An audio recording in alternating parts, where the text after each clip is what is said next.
ഞാൻ നിങ്ങളുടെ പേര് ചോദിക്കുന്നില്ല. ഇവിടുത്തുകാരൻ, എന്നാൽ എൻ്റെ നാട്ടുകാരനാന്നുള്ള കാര്യം സത്യം അത്രയും മാത്രമേ എനിക്കറിയാം.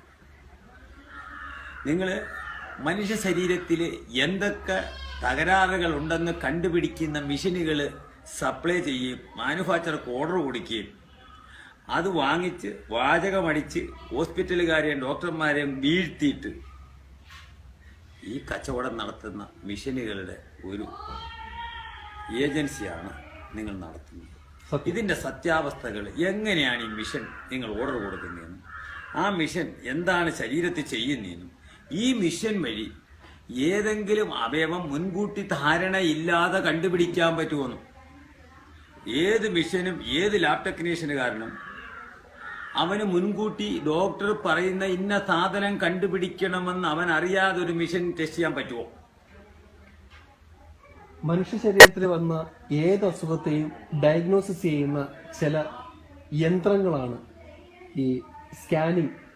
എസ്പെഷ്യലി നമ്മളിപ്പോൾ പറയുന്ന എന്താ പറയുക, ബയോകെമിസ്ട്രി അനലൈസർ, നമ്മുടെ ബ്ലഡുമായിട്ട് ബന്ധപ്പെട്ടത്, ഇമ്മ്യൂണോ അനലൈസർ, പിന്നെ ഹെമറ്റോളജി, പിന്നെ യൂറിൻ അനലൈസർ, ഇങ്ങനെയുള്ള സംഗതികൾ ഒരു വശത്ത്.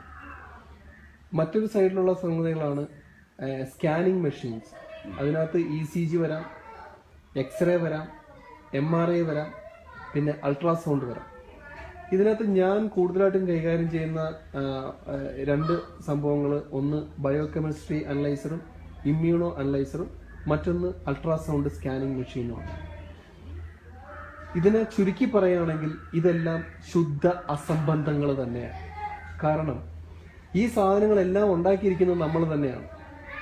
ഈ സാധനം ചെയ്തതിന് ശേഷം ഇത് അങ്ങനെയാണെങ്കിൽ ഇത് ഇങ്ങനെയാണ്, അതാണ് അതിന്റെ മീനിങ്. അപ്പോൾ ശരീരത്തുണ്ടാവുന്ന ഓരോ, ഇപ്പം സ്കാനിങ്ങിനെ കുറിച്ച് പറയുകയാണെങ്കിൽ സ്കാൻ ചെയ്യുന്ന മെഷീൻ മാനുഫാക്ചറർ അതിന്റെ ഉള്ളിൽ ഏത് കൺട്രിയിലേക്ക് പോകണം എന്നുള്ളതിനെ കുറിച്ചുള്ള ഒരു ബേസിക് പാക്കേജ് അതിനകത്ത് ചെയ്തു വെച്ചിട്ടുണ്ട്. ആ പാക്കേജ് അനുസരിച്ചിട്ടാണ് നമ്മളത് രജിസ്റ്റർ ചെയ്യേണ്ടത് ഓരോ രാജ്യത്ത് വരുമ്പോഴും. അപ്പോൾ ആ രാജ്യത്ത് വന്ന് രജിസ്റ്റർ ചെയ്ത് കഴിയുമ്പോൾ ഓട്ടോമാറ്റിക്കലി അവിടെയുള്ള എല്ലാ ഡീറ്റെയിൽസും മാത്രമേ അത് റീഡ് ചെയ്യുകയുള്ളൂ. അതനുസരിച്ചിട്ടാണ് ഒരു ഡയഗ്നോസിസ് ചെയ്യുന്നത് പോലും. അപ്പോൾ മനുഷ്യ ശരീരത്തിലുള്ള ഏതൊരു അവസ്ഥയെക്കുറിച്ചും അത്യാവശ്യം കാര്യങ്ങൾ കാണാന്നുള്ളതല്ലാതെ, ഏതെങ്കിലും കാര്യങ്ങൾ മനസ്സിലാക്കാന്നുള്ളതല്ലാതെ ഇതാണ് അസുഖമെന്ന് ഒരു മെഷീനും പറയുന്നില്ല. ഒരു മെഷീനും പറയാൻ സാധിക്കില്ല. അതിൽ നിന്ന് എന്തെങ്കിലുമൊക്കെ മനസ്സിലാക്കാനേ സാധിക്കുള്ളൂ. അത് റീഡ് ചെയ്യുന്ന ഡോക്ടർക്ക് അതിൻ്റെതായ കഴിവുണ്ടാവണം. ഇന്ന് പല ഡോക്ടർമാർക്കും ഇങ്ങനെയുള്ള കഴിവുകളല്ല ഉള്ളത്. ഞങ്ങളെപ്പോലെ ഇത് വിൽക്കുന്ന ആൾക്കാർ പറഞ്ഞു കൊടുക്കുന്ന അറിവുകൾക്കല്ലാതെ അതിനപ്പുറം യാതൊരു അറിവും അവർക്കില്ല. ഈ മെഷീനെ പറ്റി അവർ പഠിക്കുന്നുമില്ല. കാരണം അതിനുള്ള സമയം അവർക്കില്ല. അവരെ സംബന്ധിച്ചിടത്തോളം വരുന്ന പേഷ്യൻസിന് എത്ര എണ്ണത്തിന് കൂട്ടാവോ അത്രയും കൂട്ടുക, അതിനേക്കാൾ കൂടുതലായിട്ട് അവർക്ക് ബ്ലഡ് ചെയ്യാനുള്ള ആൾക്ക് ഓർഡർ കൊടുക്കുക, അല്ലെങ്കിൽ ECG ചെയ്യുന്നവരുടെ എണ്ണം കൂട്ടുക എന്നുള്ളതല്ലാതെ, കാരണം അവർക്ക് അത്രയധികം പ്രശ്നമുണ്ട്. അവരുടെ പഠിക്കുന്നുമില്ല. അവരുടെ മാനേജ്മെന്റിൽ നിന്നും അവർക്കുള്ള പ്രഷർ അതാണ്. നിങ്ങളുടെ രോഗികളുടെ എണ്ണം കുറവാണ്, അത് കൂട്ടുക. നിങ്ങൾ വിടുന്ന ബ്ലഡ് ടെസ്റ്റുകളുടെ എണ്ണം കുറവാണ്, അത് കൂട്ടുക.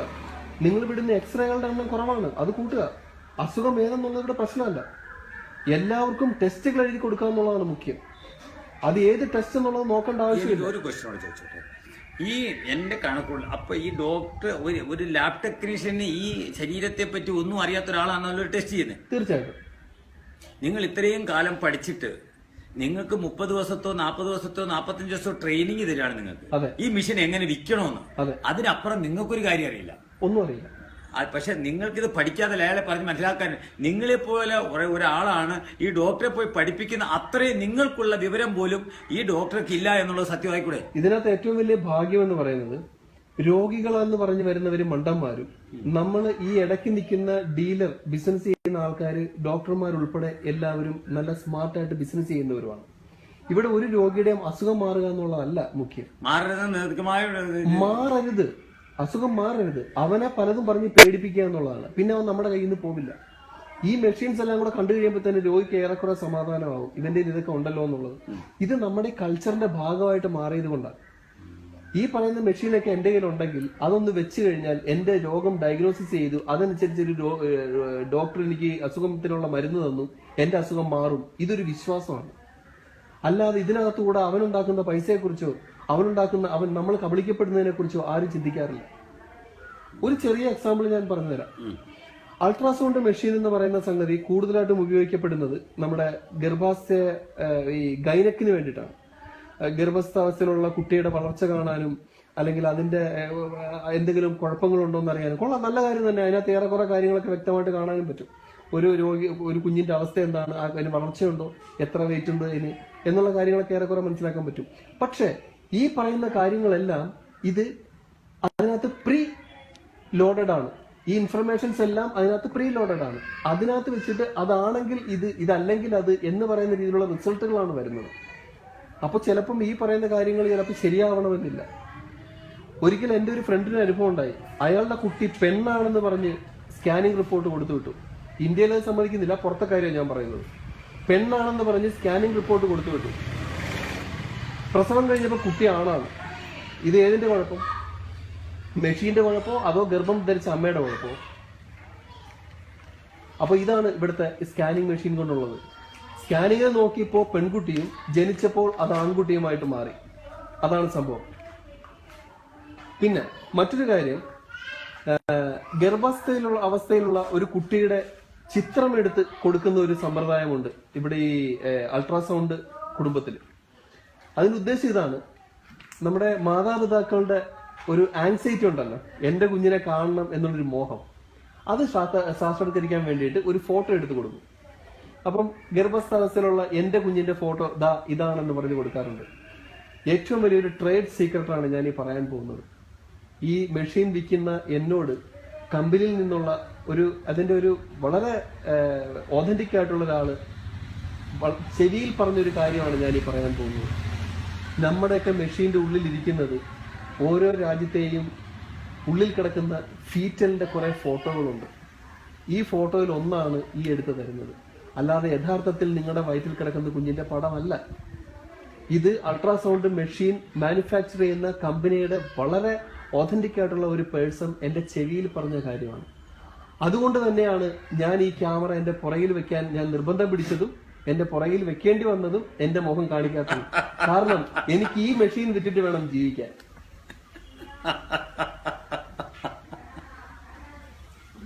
അപ്പം ഇത് മുഴുവനും പൊള്ളത്തരങ്ങളാണെന്ന് കൊച്ചിന്റെ മുഖം കാണാനായിട്ട് അപ്പൊ ഇന്ത്യക്കാരന്റെ മുഖം വേറെ, അമേരിക്കക്കാരുടെ വേറെ, ജർമ്മന്റെ വേറെ, അല്ലെങ്കിൽ ഓസ്ട്രേലിയയുടെ വേറെ, ഇങ്ങനെ തീർച്ചയായിട്ടും ആയിരിക്കും. ചെറിയൊരു വ്യത്യാസങ്ങളൊക്കെ അതിനകത്തുണ്ടാവും. പക്ഷെ ഇന്ത്യയിലുള്ള എല്ലാ കുട്ടികളും ഒരു 20,000 കുട്ടികളുടെ എടുത്ത് വെച്ച് കഴിഞ്ഞാൽ ഇതിനകത്ത് എല്ലാം ഏതാണ്ട് ഒരുപോലെ ഇരിക്കും. ഏതാണ്ടല്ല എല്ലാം ഒരുപോലെ 8 മാസം വരെ എല്ലാം ഒരുപോലെ. അതുകൊണ്ടാണ് നമ്മൾ ഈ പറയുന്ന മെഷീൻ രജിസ്റ്റർ ചെയ്യുമ്പോൾ ഏത് രാജ്യത്താണ് ആ രജിസ്റ്റർ ചെയ്യുന്നുള്ള കാര്യം നമ്മൾ ആദ്യമേ കൊടുക്കണം.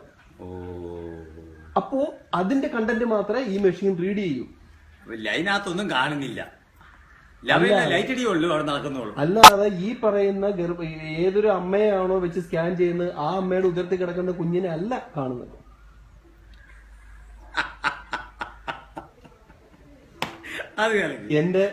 ഇതെന്റെ കഞ്ഞുകുടിയുടെ പ്രശ്നമാണ്, ബാക്കിൽ വെച്ചിരിക്കുക, ആഹാരത്തിന്റെ പ്രശ്നമാണ്. ഇത് ആരെന്നും പറയണ്ട.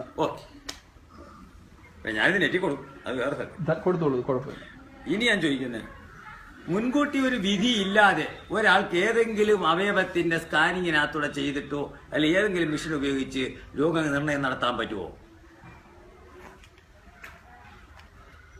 ഒന്നുകൂടെ. ഏതെങ്കിലും ഒരു മുൻവിധി ഇല്ലാതെ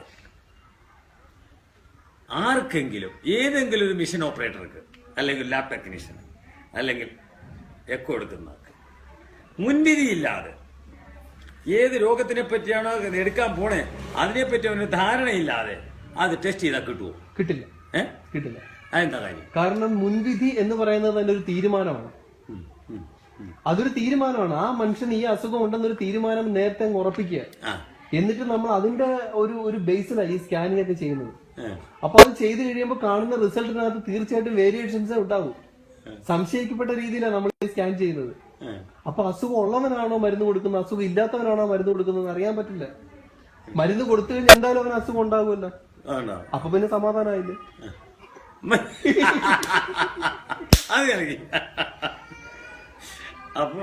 അപ്പോ വരുന്നത് പേഷ്യന്റ് ആണോ എന്നുള്ളതല്ല, പോകുന്നത് പേഷ്യന്റ് ആയിരിക്കണം. അതാണ് ഈ മിഷന്റെ. ഇതെല്ലാം ഈ പറയുന്ന എല്ലാ സംഗതികളിലും ഹോസ്പിറ്റൽ, ഈ പറയുന്ന എല്ലാ ആശുപത്രികളുടെയും ലക്ഷ്യം ഒന്ന് തന്നെയാണ്. വരുന്നത് രോഗികളാണോ എന്ന് ഞങ്ങൾക്ക് യാതൊരു ഉറപ്പുമില്ല. എനിക്കൊരു അനുഭവമുള്ള ഒരു ആശുപത്രിയില് പറഞ്ഞ ഒരു ഡോക്ടർ എന്നോട് പറഞ്ഞൊരു വാചകമാണ്, വൈദ്യരെ 13 ലക്ഷം രൂപയാണ് ഒരു മാസം ഇവിടുത്തെ ചെലവ്. അപ്പോൾ നിങ്ങൾ ഈ വരുന്നവർക്കൊക്കെ സ്കാനിങ് എഴുതിയില്ലെങ്കിൽ എങ്ങനെ ശമ്പളം തരുന്നതെന്ന് ചോദിച്ചത്. ഇതാണ് ഞാൻ ആദ്യം ചോദിച്ചത്. ഒരു ഡോക്ടറുടെ മുന്നിൽ വരുന്ന പേഷ്യൻസിൽ നിന്നും അവർക്ക് തീർച്ചയായിട്ടും എഴുതി കൊടുത്തേ പറ്റുള്ളൂ. അത് ചിലപ്പോ കാലിന്റെ തുമ്പിൽ വന്ന ഒരു ചെറിയൊരു കുരുവായിരിക്കാം, പക്ഷെ അവന് സ്കാൻ ചെയ്തേ പറ്റൂ. എനിക്കൊരു കാര്യം, ഒരു അരിമ്പാറ കയ്യിൽ വന്നതിന് ഈ ബയോപ്സി ചെയ്തതിന്റെ ലക്ഷ്യം എന്തോ അതിനെ എനിക്കറിയാം. ഒരാൾ ഇവിടെ അല്ല, അത് ലക്ഷ്യം ഒന്നേ ഉള്ളൂ. ഈ പറയുന്ന 13 ലക്ഷം രൂപ മുടക്കുന്ന ഒരു മന്ത്ലി ഓവർ ഹെഡ്സ് ഉള്ള ഒരു ഹോസ്പിറ്റൽ ആകുമ്പോൾ അരിമ്പാറയ്ക്കെന്നല്ല, ചിലപ്പോ മുഖക്കുരുന്ന് ചിലപ്പം ബയോപ്സി ചെയ്യേണ്ടി വരും. അതെ, ചെയ്യേണ്ടി വരും. എടുത്തു വെച്ചിട്ടുണ്ട്. ഡോക്ടർ, ഇത് വളരെ സിമ്പിൾ ആണ്. ഡോക്ടർമാരുടെ സാലറി, ഒരു ഹോസ്പിറ്റൽ നടത്തേണ്ട ചെലവുകൾ, പിന്നെ ഈ ഇവിടേക്കാണ് കേരളത്തിലേക്കാണെങ്കിൽ രാഷ്ട്രീയ പാർട്ടികൾക്ക് കൊടുക്കേണ്ടത്, പിന്നെ മറ്റുള്ള ആൾക്കാർക്ക് കൊടുക്കേണ്ടത്, ഇവരൊക്കെ മേയിച്ചുകൊണ്ടൊക്കെ നടക്കുമ്പോൾ വലിയ ചെലവാണ്. ഇതൊക്കെ നമ്മൾ എവിടുന്നാ വാങ്ങിക്കുക? ഈ മെഷീന്റെ ഒക്കെ വില, ഒരുപാട് വിലയുള്ള മെഷീൻസ് ഇതൊക്കെ നമ്മൾ എവിടുന്നാ വാങ്ങിക്കുക? അവിടുന്ന് സെക്കൻഡ് ഹാൻഡ് ഇങ്ങോട്ട് വരുന്ന പറഞ്ഞാൽ അതിനകത്ത് വല്ല സത്യത ഉണ്ട്, സത്യമാണ്.